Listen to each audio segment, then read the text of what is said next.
Okay, so now here I want to cover the tools that you can use for funnel hacking. Okay, so one tool you may want to look into getting is called SimilarWeb. And with this, you can see any website's traffic sources and uncover their online marketing strategies. They even have this extension that you could download into your browser, and with this, it'll reveal things like the site analytics data and traffic and engagement stats with a single click. Okay, another tool you may want to get for funnel hacking is called SEMrush, and with this you can get insights into your competitors' strategies in display advertising, organic and paid search, and link building.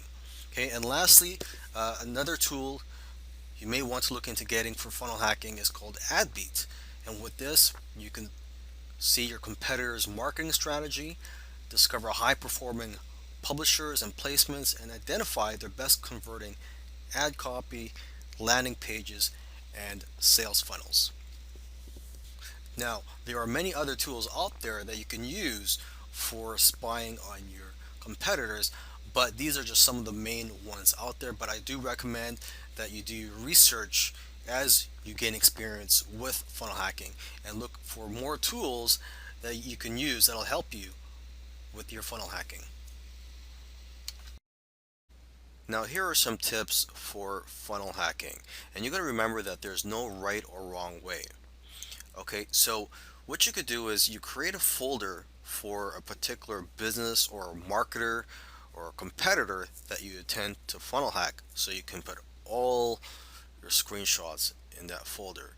But you should also create subfolders to better organize things. So for example, you could create subfolders for all their front end pages, and another subfolder for their back end pages, and separate subfolder for their ads, for example their Facebook ads and their Google pay-per-click ads, and so on.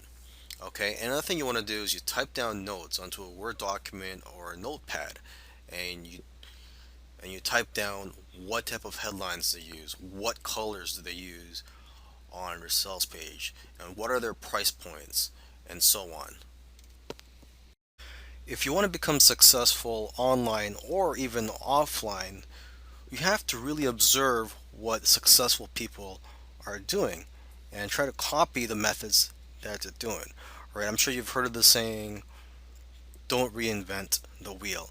Okay, so that's what this video series is all about. It's about funnel hacking. So funnel hacking is more specific to online businesses, but again, you could utilize some of the methods here for your offline business if that's what you have. Okay, and funnel hacking may sound a little shady because of the word hack, but this is a legitimate way to observe your competitors or any other successful businesses that you want to emulate, and it's basically a way to get ideas from other businesses. Okay, so in this video series I'm going to talk about funnel hacking. I'm going to tell you what it is if you've never heard of it, tips for funnel hacking, and also tools you can use for funnel hacking.